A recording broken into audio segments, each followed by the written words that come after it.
Welcome Satsang. Welcome home. Welcome to the Yogi and Disneyland show with your host, Evan Sterling. So excited, so much to get to today. I hope this doesn't turn into a Mad Hatter's tea party. Start off by saying Disneyland is reopening. What a perfect time. Spring has sprung and we are ready for the reopening of our hearts, of this heart space, reopening the gates to the Magic Kingdom. And what a way to get there. What could be better than starting the chapter on Bhakti, the yoga of love. We shall let love be our vehicle to awakening, to enlightenment. Such a beautiful time of year. I feel like everything's just coming together perfectly to tell this one unified story with many threads. It's Passover right now, and I know that I first rule, tell one story at a time, but there are many threads woven together into this one story, and I think it bears acknowledgement of the Jewish holiday, freedom from bondage, and just acknowledging that so many within the Ram Dass satsang have connection to this Jewish identity, to this Jewish history. What did Ram Dass always say? I'm only Jewish on my parents' side, but I mean, having that sense of humor is wonderful, and you know, so many in the satsang. Joseph Goldstein, Sharon Salzberg, Krishna Das, Ram Dass, myself, like all these Hindus, you know, finding this Buddhist teachings, these Eastern philosophies, Vedanta, Hinduism as this pathway. Why are all these Jews part of this satsang? I don't know, but c'est la vie, so it is. So anyways, just happy about that. Bhakti, let's get into it, man. Let's fall in love. How deep in love do you want to fall? How deep are you willing to fall? That is the question of Bhakti.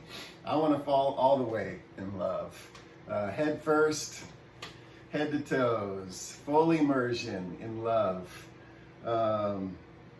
as the great awakening, as the great release to freedom, the paradox of freedom and fullness in one wonderful emotion, love. Fully letting go into nothingness and total fullness and fulfillment, while letting go in total freedom. I mean, what a package love is, what a package Bhakti is.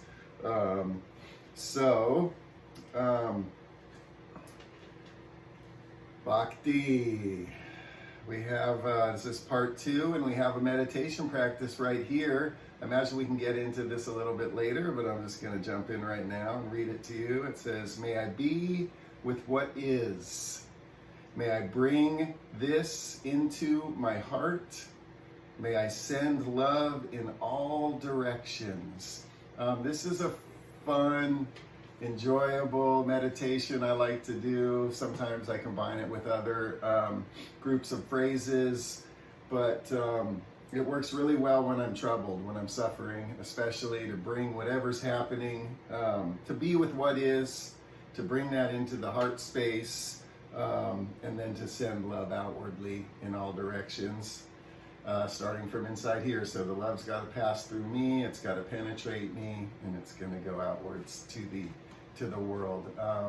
Pema Chodron, if you're looking for other readings in this area, great teachings. Highly recommend her book. There's one that's called like Start Right Here or something like that. That's just fantastic. And sorry, I'm not remembering the name. Moving along to Small World. Here we go. This is the artwork of Ken Davis, dear friend of mine. Love Ken so much. You can find him on Instagram at @coolhandken. Cool Hand, like Cool Hand Luke, but Cool Hand Ken. You can find him. You can see that I have the original artwork here that I want to show you because it's so spectacular. Ken is just a freaking man. He, stupid little light. He carved this whole thing by hand with a router and painted it. It's kind of funny. He used an old painting that he had and cut it up, another sign, because he's a sign painter. And he cut this out, routed it. It's amazing. I mean, look at the there's gold leaf, and it's all routed.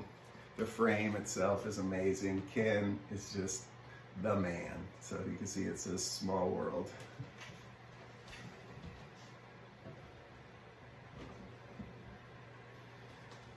So, yeah. And anybody that doesn't have the book, hit me up. I'll send you out a copy. They're for sale. You should get one. It's got Ken's artwork in it. And you can either hit me up in the comments, direct message me, and you can hit me up on Instagram at Yogi in Disneyland. Small World. Mahadevi of Disneyland. Meditation for Mary Blair. May I see the world in all its color. May I experience the interconnectedness of all beings. Allow my soul to take flight and my heart to be filled with wonder. This is a little meditation that I wrote for Mary Blair, which we're going to get into, but I forgot I have one more detour before we head off, which is the lyrics to the song Small World. I didn't put them in the book. It's kind of funny because, the ride Small World at Disneyland, to the people that work at Disneyland is often referred to as like the insane asylum because the song just goes on and on and on. Some people hate the song. It's really funny. But the lyrics are amazing, and especially when we're looking at the spiritual side of Disneyland, and Disneyland is a vehicle for awakening. Sorry. It's worth reading these lyrics. So they go, it's a world of laughter, a world of tears, a world of hopes, and a world of fears. There's so much that we share that it's time that we're aware. It's a small world after all. And then the second verse is, there is just one moon and one golden sun. And a smile means friendship to everyone. Though the mountains divide and the oceans are wide, it's a small world after all. So I don't want to get too pedantic here, get into this like professorial mode, but I mean, this is the kind of stuff that just blows my mind when I go to Disneyland. This idea of pleasure and pain, of desires and grasping, is right here. Laughter and tears, right? So we have the light and the dark, the happy and the sad, the reality, the Buddha speaking, like there's suffering. It says it right here, and there's an end to suffering, right? There's laughter and tears. There's hope and there's fears. This just sounds like a spiritual teaching, which it is. And then it says there's so much that we share. Speaking of the yoga, of the union, of the connectedness, our connection to each other as souls, as individuals, as humans. And I love it, right? There's so much that we share. It's time that we're aware. Awareness, conscious awareness. I mean, it's right in there. It's like meditation right there. You want to know what meditation is? It's that. It's laughter, it's tears, it's hopes, it's fears, it's desires, it's, the future, the past, the present, and it's becoming aware. Right there, the teaching. And then the second verse is hilarious to me because it says this thing about there's just one moon and just one sun. And for anybody that does yoga, Ashtanga, Hatha, Yoga, Asana Yoga knows that Hatha, well, not anyone, but Hatha means sun and moon. Ha meaning sun and Tha meaning moon. And it's the yoga of balance, the balance between the sun and the moon. And this thing again about connecting with the natural world, sort of nature worship with this Vedantic, scriptural teaching about meditation and going inward. And it's just right there. It's just fantastic. I love it. I love it. I love it. The universality of the language of smiling, of happiness, of joy, of the Buddha emanating happiness. It speaks of the oceans and the mountains. I mean, this this is like the religion of India in a sense, historically speaking. And I'm not an expert. I'm not, I'm just saying this I'm listening to this Eknath Easwaran book right now, and he just talks about this early confluence in India of an older sort of, what was it? There was people that were meditating essentially, and sort of developing this Shiva Shakti type of religion, and then they came in contact with this other group, and then they were nature worshipers, and rather than fighting each other, they sort of combined the two together and brought them in, and that became sort of this grander, larger context of awakening. So I don't know. Comments below if I'm totally full of crap. I'm sorry. I never mean to be culturally insensitive or overly generalizing. But wow, what a freaking song. What a lyric. What a meditation right there. I mean, we could just connect our breathing to that and probably have a full spiritual awakening with that teaching alone. So, yeah, so moving right along.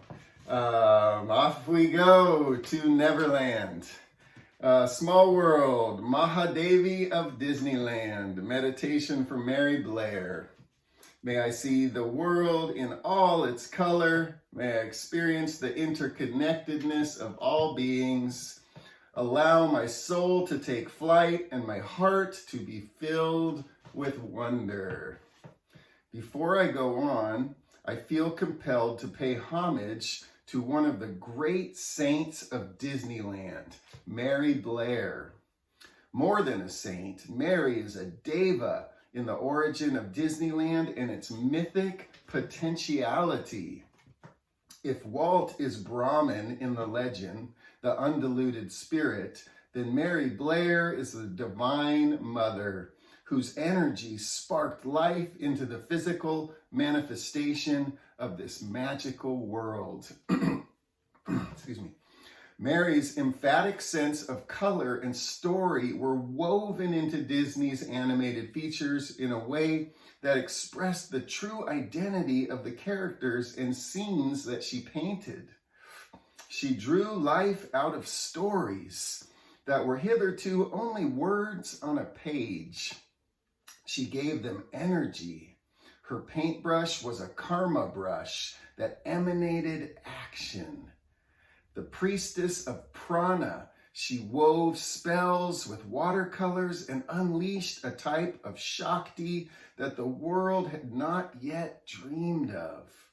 Her concept paintings were so emotive that they did more than suggest action. They directed it.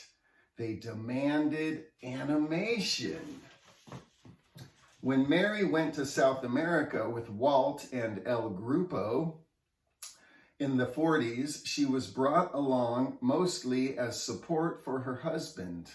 But something curious happened when she reached that vibrant land of sensuality and color.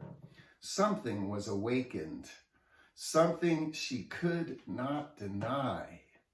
The music, the colorful attire, and the lush landscapes unlocked a looser and brighter style in her art. It was as if the rest of her life had been in two dimensions, in hushed tones of taupe and gray. All of a sudden, she was thrust into a 3 or even four-dimensional land more vivid than she had previously known. Once back stateside, Mary was able to channel her new way of seeing into a language of imagery and imagination that was like a Rosetta Stone to the creative mind of Walt Disney. Mary was able to interpret a story into a map that Walt could then follow, explore, and expand. With Mary's sketches, Walt and his story department could translate their ideas into a living, breathing creation. All of this would have been grand enough if Mary simply art directed the Disney studio into award-winning and cherished classics of animated cinema. But knowing that Mary did many of the original sketches for Alice in Wonderland, Peter Pan, Cinderella, and Mr. Toad pushes Mary Blair into the highest realms of Disneyland divinity. These movies not only laid out the basic concept of Disneyland itself, but also generated the money and interest that enabled Disneyland to come into being. The very idea of Disneyland seems to be a melding of Neverland and Wonderland.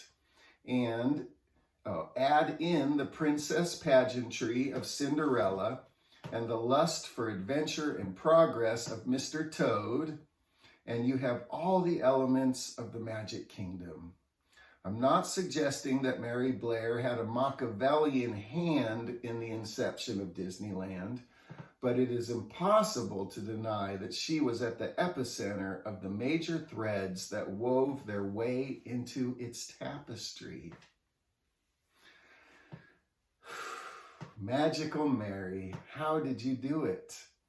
Were you even aware of the pixie dust that you sprinkled onto your creations?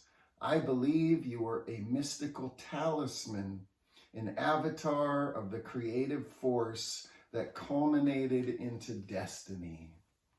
In the 1960s, Mary, with the help of animator and Imagineer Mark Davis, designed It's a Small World for the 1964 New York World's Fair.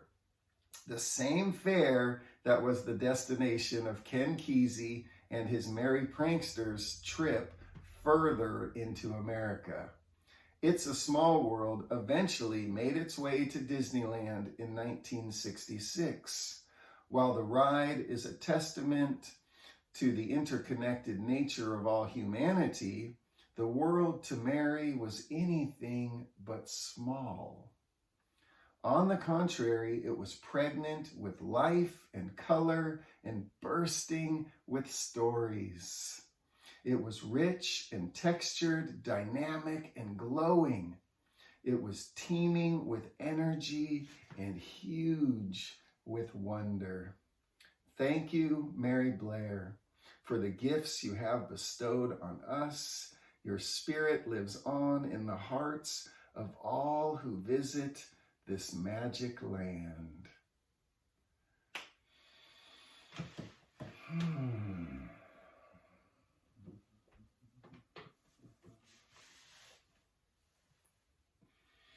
You know, it just occurred to me that it was soon after the further bus made it to the World's Fair. I believe that their very next stop was to go see Tim Leary and Richard Alpert. And that is also documented in the electric Kool-Aid acid test. So funny little threads that weave through this satsang in Disneyland.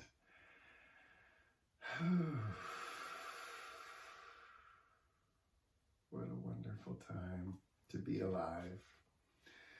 So let's settle on in. Find a posture which is both awake and relaxed. If you're sitting in a chair, just have your head above your spine. If you want to lay down on your back, in Shavasana, or just what I used to call laying on your back meditation. I think that's wonderful as well. If you're seated on a cushion, that's wonderful too. In the lotus position. Whew. So we take a couple breaths as we close our eyes and settle into this space. Settle into the present moment.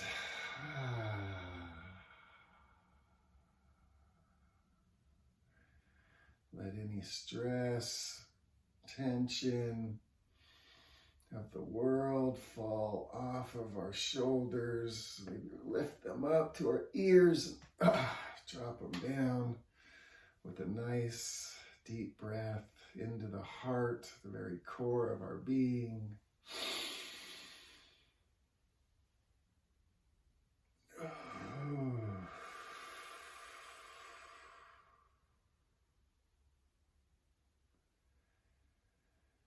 And we come home to our heart, home to the now, home to the present.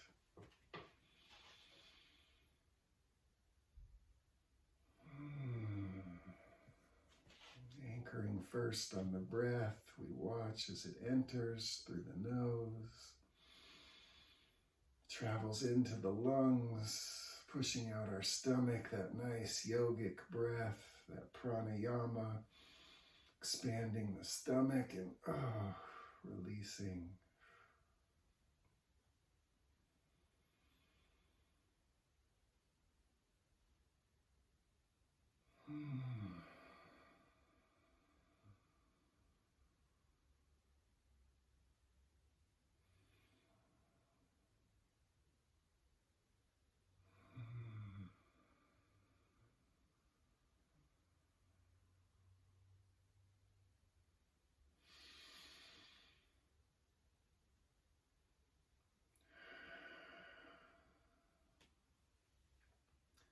And now I invite you to begin the repetition of the phrases with the breath.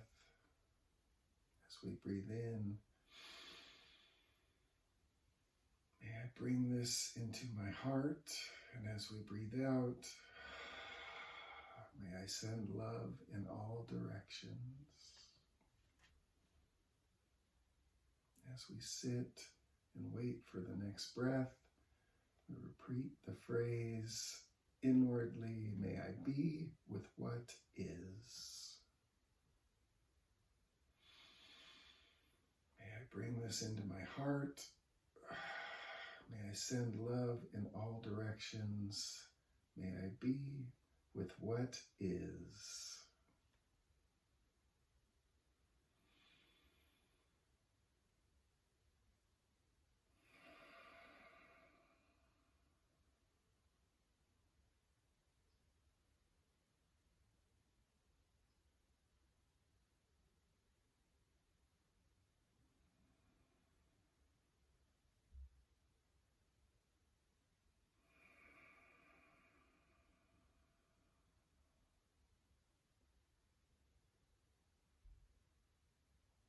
Be with what is. May I bring this into my heart. May I send love in all directions.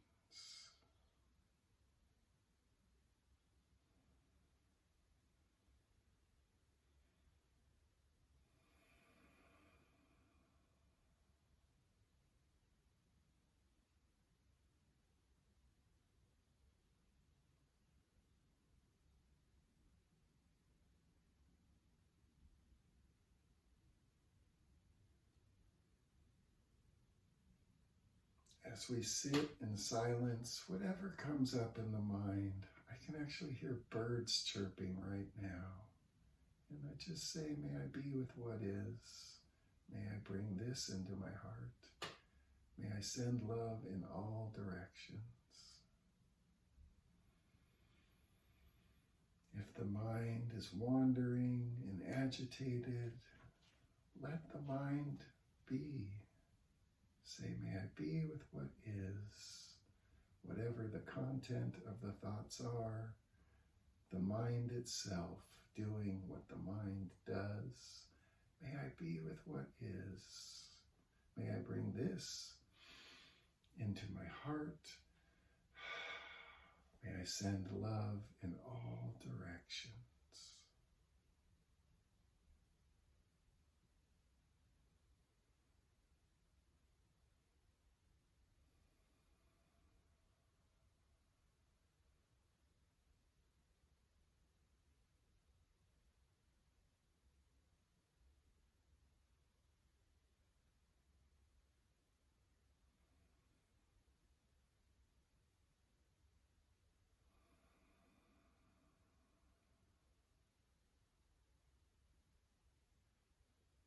Whatever physical sensations you're experiencing, a little pain in the lower back, numbness in your bottom, cold feet or toes.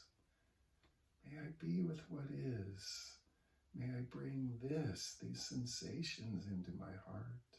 May I send love in all directions.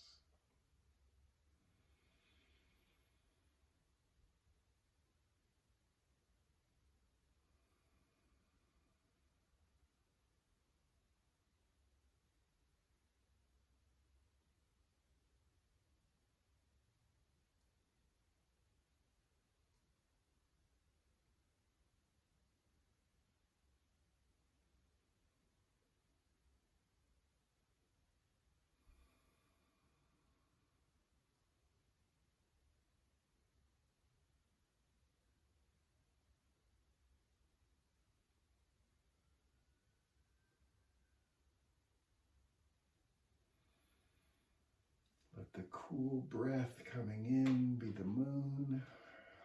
Let the hot breath going out be the sun. Embody these and be balanced between them.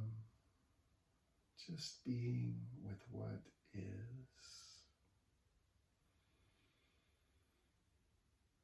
May I bring this into my heart. May I send love in all directions.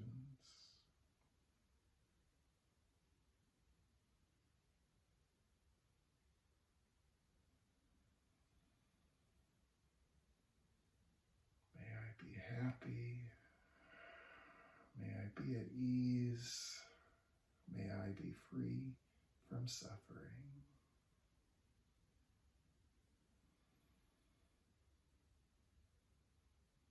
Whatever suffering we are experiencing, be it emotional, physical, spiritual, may I be with what is. May I bring this into my heart. May I send love in all directions.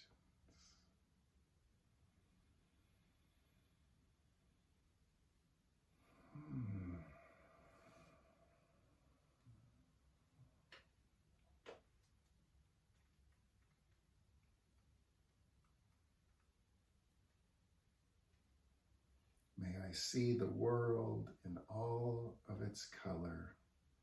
May I experience the interconnectedness of all beings. Allow my soul to take flight and my heart to be filled with wonder. Thanks, kids. Hope you enjoyed story time. It's become very clear to me that the thing that is missing from these transmissions is a back and forth with the satsang, with the sangha. So I've decided to petition you all, if you are willing, to engage in the comments. If ever I begin to do these live, and let me know in the comments if anybody is into maybe setting up a weekly Zoom meeting where we can do a meditation with some question and answer, or just participation, comments. I really feel like that part is what's missing. I don't have enough followers yet to do this live. I believe I need 1,000 subscribers in order to start doing these live on YouTube. So in the meantime, I'm really hoping that we can start a little back and forth, or I just invite you to share your experience, your comments. I invite you to come in and participate in this safe, loving space as we move into phase 2 of our practice. We've moved past the winter, the darkness, the sleep of the purification process, facing death.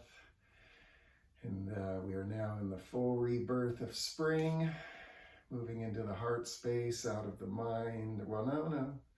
Connecting the mind to the heart mind in spring, in Bhakti, traveling on the vehicle of love. What are your experiences this time of year with this teaching, with this practice? I need you as much, probably more than you need me. So please, I invite you to join me in some Sangha, in some digital Sangha. So I look forward to your comments, questions, observations, awakenings. I love you all. Namaste. See you next time.